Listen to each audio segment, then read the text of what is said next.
Welcome to यामिनीज पाठशाला। आप सभी का यामिनी की पाठशाला में स्वागत है। आज हम डिस्कस करेंगे अणुशस्त्रों की प्रयोग विधि, अर्थात जो अणुशस्त्र हमने कल की वीडियो में उनके सामान्य परिचय के बारे में समझा, इस वीडियो में आज हम समझेंगे कि किस तरीके से उनका प्रयोग किया जाता है और किस तरीके से रक्त का निर्हरण उन अणुशस्त्रों के द्वारा, जलोका, शंख यंत्र, अलाबू या घटी यंत्र, इनके द्वारा रक्त का निर्हरण किस तरीके से किया जाता है, इसके बारे में आज हम इस वीडियो में समझेंगे। तो शुरू करते हैं आज की क्लास, अणुशस्त्रों से रक्त मोक्षण की विधि। ये जो विधि है वो 3 चरणों में पूर्ण की जाती है, पूर्व कर्म, प्रधान कर्म और पश्चात कर्म में। अर्थात पूर्व कर्म में सबसे पहले हम क्या क्या कर्म करते हैं या किन किन बातों का ध्यान रखते हैं और कौन कौन सी चीजों का हमें ध्यान रखना चाहिए। तो पूर्व कर्म में सबसे पहले आता है रोगी की परीक्षा, अर्थात रक्त मोक्षण के वो योग्य है या अयोग्य है, मतलब सबसे पहले उसकी योग्य अयोग्यता का हमें पता होना चाहिए। दूसरा, देश, काल, बल, शरीर, सातम्य सत्व का ज्ञान होना चाहिए। इसके अलावा वो कौन से देश से है, कौन सी क्या प्रकृति है उसकी, अर्थात उसके शरीर और सातम्य कैसा है, उसके प्रवर सत्व का है या अवर सत्व का है, लड़की है, लड़का है, वृद्ध है, बालक है, इनका हमें ध्यान होना चाहिए। दूसरा आता है रोगी तैयारी, यानी कि रक्त मोक्षण से पहले रोगी को किस तरीके से तैयार करना है, वो सब जो आती है वो रोगी तैयारी के अंतर्गत आती है। जैसे रोगी का स्नेहन स्वेदन करना, अवस्था का परीक्षण करना है कि वो अभी कौन सी अवस्था में है। शरद काल में, जैसे कि हमने पिछली वीडियोस में देखा है कि रक्त मोक्षण का जो है वो शरद काल सबसे बेस्ट काल माना जाता है। मल मूत्रादि आदि से निवृत्त कराना और रक्त मोक्षण स्थान का अभ्यंग या स्वेदन करना। पर्टिकुलर जिस स्थान से रक्त का मोक्षण करना है या रक्त का निर्हरण करना है, उस स्थान का क्या करना चाहिए, हमें स्नेहन एवं स्वेदन करना चाहिए। तो ये होता है रोगी की तैयारी। फिर आता है आहार एवं वेशभूषा, अर्थात लघु आहार का सेवन करना चाहिए और आरामदायक यानी कि जो कंफर्टेबल आपको कपड़े पहनने की है उस कपड़े को रोगी को धारण कराना चाहिए। फिर आते हैं उपकरण कि रक्त मोक्षण के लिए कौन कौन से उपकरणों का आपको संग्रहित करना होता है। तो द्रोणी यानी कि जो लेटने की जो टेबल होती है या फिर ऐसा कहे कि जो बेड होता है उसे द्रोणी कहते हैं। द्रोणी, भगोनी, तौलिया, रस्सी, निडल, ग्लास, बैंडेज, उष्ण जल, एफ्रीन, स्वस्त्र पात्र, स्वच्छ पात्र, नेपकिन, रुई, दस्ताने, अभ्यंग हेतु स्नेह, नाड़ी स्वेद यंत्र आदि का सबसे पहले हमको क्या करना चाहिए, संग्रहण करना चाहिए। फिर एक मुख्य बात इसमें आती है सहमति घोषणा पत्र, यानी कि आप एक तरीके से एक ऑपरेशन टाइप कुछ काम कर रहे हो तो उससे उसमें कई प्रकार के उपद्रव होने की या फिर ऐसी कोई कोई गलत चीज होने की संभावना रहती है, कुछ दिक्कत होने की संभावना रहती है। तो ऐसी स्थिति में हमें क्या करना चाहिए, रोगी से या फिर रोगी के जो भी अभिभावक है उसके साथ जो भी आए हैं उनसे सहमति घोषणा पत्र पर साइन करा लेने चाहिए।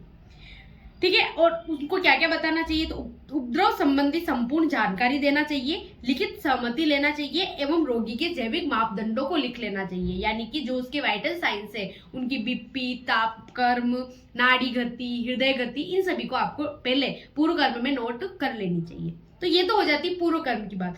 अब आता है प्रधान कर्म, अर्थात अणुशस्त्रों का प्रधान कर्म अपन एक एक को लेके पढ़ेंगे। जैसे शंख यंत्र का किस तरीके से प्रयोग किया जाता है, जलोका का किस तरीके से प्रयोग किया जाता है, अलाबू का किस तरीके से प्रयोग किया जाता है या अपने घटी यंत्र का किस तरीके से प्रयोग किया जाता है, तो इनकी एक एक विधि हम पढ़ेंगे। तो सबसे पहले हम पढ़ेंगे जलोका अवचरण विधि।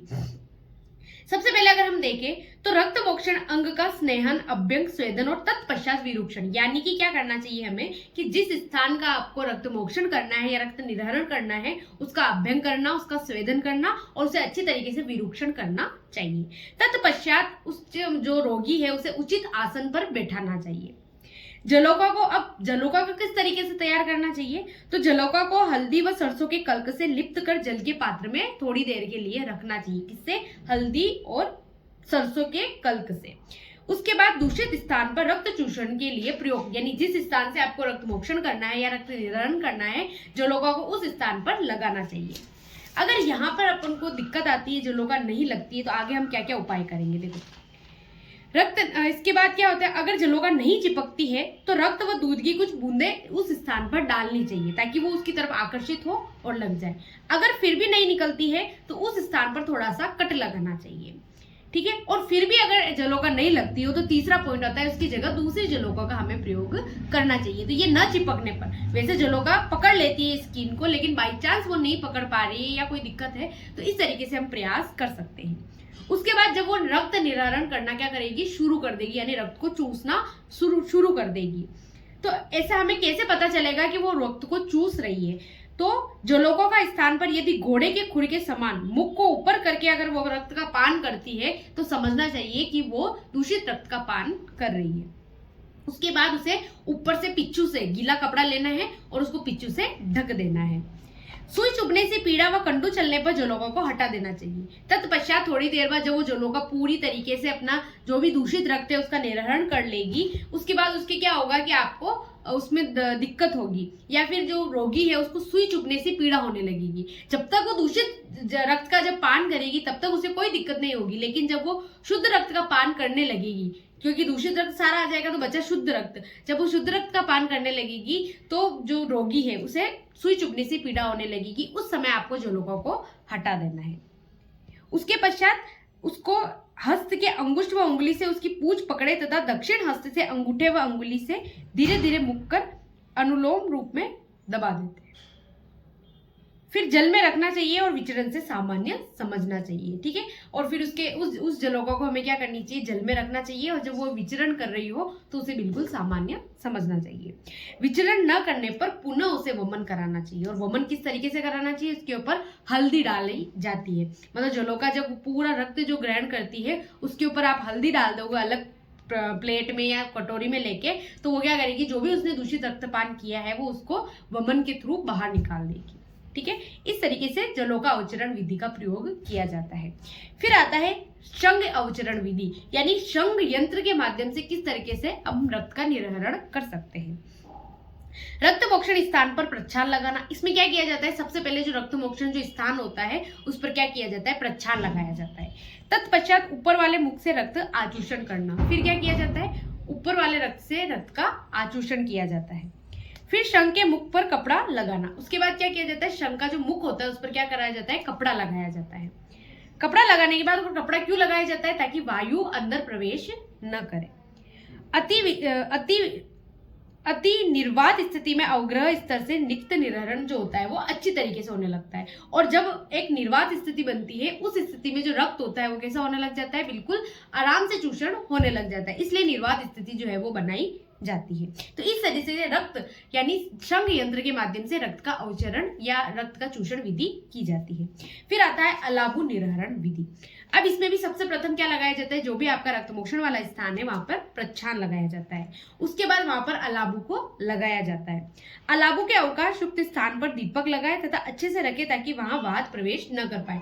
अर्थात जहां पर अलाबु लगाया जाता है वहां पर क्या किया जाता है, दीपक को प्रदीप्त किया जाता है। दीपक के प्रदीप्त होने के कारण क्या होता है कि वहां पर एक निर्वात स्थिति बनती है और इसमें भी निर्वात के कारण रक्त जो है वो अच्छी तरीके से बाहर निकल जाता है।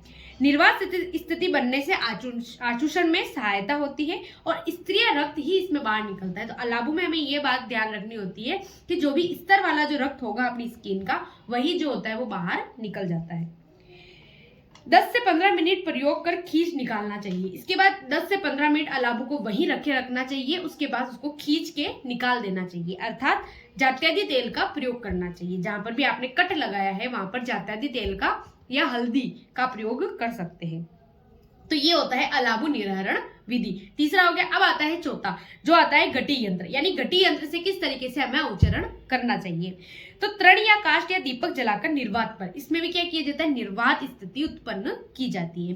देखो शंख में, अलाबु में और घटी यंत्र में, तीनों में क्या किया जाता है, निर्वात स्थिति उत्पन्न की जाती है, क्योंकि इसको स्किन पर लगाया जाता है जिसके कारण जो रक्त होता है वो इसकी तरफ खींचा चला जाता है।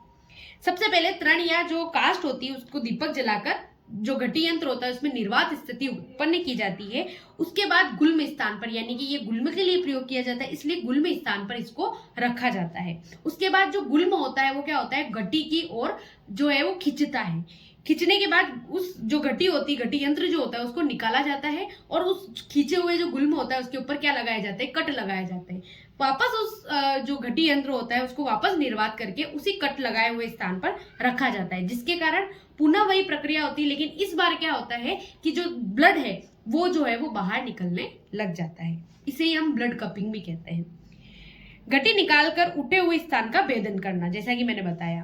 ठीक है, तो इस तरीके से घटी यंत्र का प्रयोग किया जाता है। उसके बाद जो ब्लड आ जाता है उसको निकालकर अच्छी तरीके से ब्लड को कॉटन से, कपड़े से, नॉर्मल गोज पीस से आप साफ कर सकते हो। और इस तरीके से दूषित रक्त या फिर ऐसा कहे कि गुल्म जो बन रही है, आपकी जो गिठान बन रही है, उसका जो है वो उसका रक्त का निर्हरण कर दिया जाता है। तो इस तरीके से रक्त मोक्षण में चारों यंत्रों का इस तरीके से हम प्रयोग करते हैं। अब आता है इसका पश्चात कर्म, कि इसके बाद आपको क्या क्या कर्म करने होते हैं। अगर आपने इन चारों में से किसी का भी प्रयोग किया है तो इसके बाद जो कार्य है वो सारे कॉमन है, जैसे लागो वेदना शांति व्याधि वेग परीक्षय सम्यक विस्त्रावे लिंगे प्रसादो मन्यस्तता, यानी कि शरीर में क्या होगी, आपको लघुता अनुभव होती है।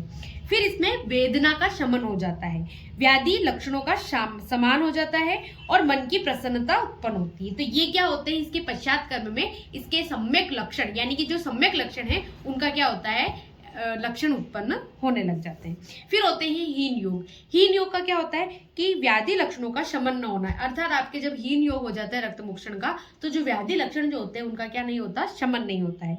शरीर भारीपन, यानी शरीर क्या हो जाता है, भारी भारी महसूस होने लग जाता है। दाह की उत्पत्ति हो जाती है। शोध और मन की अप्रसन्नता, यानी मन कैसा हो जाता है आपका, अप्रसन्न हो जाता है। पाक एवं ब्राय, इसके अलावा आपके क्या हो जाता है, पाक हो जाता है अगर हीन योग हुआ है। लेकिन यही यदि अति योग हुआ है तो अति योग में सिर में दाह या पीड़ा, तिमिर, अग्निमंद्य, अंधता, धातु क्षय, हिक्का, कास और श्वास, पांडु या मृत्यु तक हो सकती है। तो इस तरीके से ये हीन योग के लक्षण होते हैं। ठीक है, फिर इसके बाद आता है आपका उपद्रव शमन, यानी कि आप उपद्रव का शमन किस तरीके से करना है आपको। तो उपद्रव शमन के लिए सबसे पहले तो जो भी उपद्रव उत्पन्न होते हैं, जैसे पीड़ा, हीन योग के, अति योग के या सम्यक योग के, उनके जो उपद्रव उत्पन्न होंगे उनकी शमन किस तरीके से करना चाहिए। यदि क्या हो जाता है, अल्प रक्तस्राव होता है या हीन योग के जो लक्षण उत्पन्न होते हैं उसमें आप क्या चिकित्सा कर सकते हो। तो एला, कर्पूर, तगर, देवदारू, वाई विडंग या हल्दी, इनमें से किसी भी द्रव्य को सेंधव लवण व तिल तेल में अच्छी तरीके से मिलाकर व्रण मुख पर रख देने से या फिर वहां पर रगड़ने से रक्त प्रवाहित होने लग जाएगा। यदि हीन योग के लक्षण उत्पन्न होते हैं या फिर कम मात्रा में रक्त निर्हरण होता है तो ऐसी स्थिति में हम ये चिकित्सा कर सकते हैं। फिर आता है अति रक्तस्राव, यानी कि जब अति योग हो जाता है आपके रक्त मोक्षण का, अधिक मात्रा में जब रक्त निर्हरण हो जाता है तब क्या करना चाहिए। तो लौद्र, मुलेठी, प्रियंगु, पतंग, गेरिक, रसांजन, गेहूं, उपरोक्त चूर्ण को व्रण मुख पर लगाना चाहिए, जिसके कारण जो रक्त अधिक मात्रा में निकल रहा है वो रुक जाएगा। इसके अलावा काकोल आदि गण के क्वाथ को मधु और शर्करा मिलाकर पिलाना चाहिए और शीतल भोजन, आच्छादन, परिषेक, लेप, जायफल चूर्ण का प्रयोग आप मूर्छा में कर सकते हैं। तो इस तरीके से आप अति योग में क्या क्या मतलब लगाने के लिए और आप उसमें औषधि के रूप में ग्रहण कर सकते हैं। तो ये सब जो आते हैं वो उपद्रव शमन में आते हैं। तो अगर हीन योग या अति योग हो जाता है तो हम क्या क्या जो चीजें हैं वो कर सकते हैं। इसके अलावा आहार विहार व्यवस्था क्या होती है। तो रक्त मोक्षण के पश्चात 2 मिनट तक तो व्यक्ति को क्या करना चाहिए, हमें उत्तान अवस्था में लेटा देना चाहिए।